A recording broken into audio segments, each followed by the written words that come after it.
सियार की रणनीति। एक जंगल में महाचतुर नामक सियार रहता था। एक दिन जंगल में उसने एक मरा हुआ हाथी देखा। उसकी बाँछें गिर गई। उसने हाथी के मृत शरीर पर दांत गड़ाया, पर चमड़ी मोटी होने की वजह से वह हाथी को छीनने में नाकाम रहा। वह कुछ उपाय सोच ही रहा था कि उसे एक शेर आता हुआ दिखाई दिया।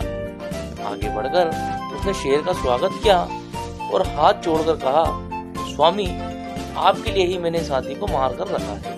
आप इस हाथी का मांस खाकर मुझ पर उपकार कीजिए। शेर ने कहा, मैं तो किसी के हाथों मारे गए जीव को खाता नहीं हूँ, इसे तुम ही खाओ। सियार मन ही मन खुश हुआ, पर उसकी हाथी की चमड़ी को चीरने की समस्या अब भी हल ना हुई थी। थोड़ी देर में उस तरफ एक बाघ आ निकला। बाघ ने मरे हाथी को देखकर अपने होंठ पर जीभ फिराई। सियार ने उसकी मंशा भांपते हुए कहा, मामा, आप इस मृत्यु के मुंह से कैसे आ गए? शेर ने इसे मारा है और मुझे इसकी रखवाली करने को कह गया है। एक बार किसी बाघ ने उनके शिकार को झूठा कर दिया था, तब से आज तक वे बाघ जाति से नफरत करने लगे हैं। आज तो हाथी को खाने वाले बाघ को वह जरूर मार गिराएंगे। ये सुनते ही बाघ वहां से भाग खड़ा हुआ, पर तभी एक चीता आता हुआ दिखाई दिया।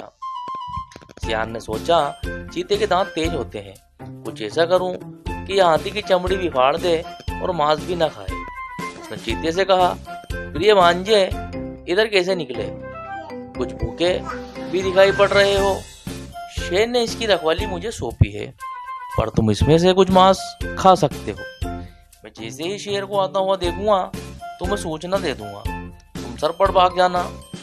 पहले तो चीते ने डर से मांस खाने से मना कर दिया, पर सियार के विश्वास दिलाने पर राजी हो गया। चीते ने पल भर में हाथी की चमड़ी फाड़ दी। जैसे ही उसने मांस खाना शुरू किया कि दूसरी तरफ से देखते हुए सियार ने घबराकर कहा, भागो, शेर आ रहा है। इतना सुनना था कि चीता सरपट भाग खड़ा हुआ। सियार बहुत खुश हुआ। उसने कई दिनों तक उस विशाल जानवर का मांस खाया।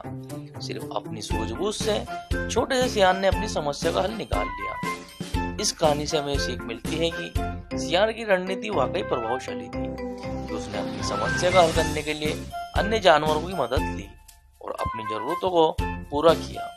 बुद्धि के प्रयोग से कठिन काम भी संभव हो जाता है।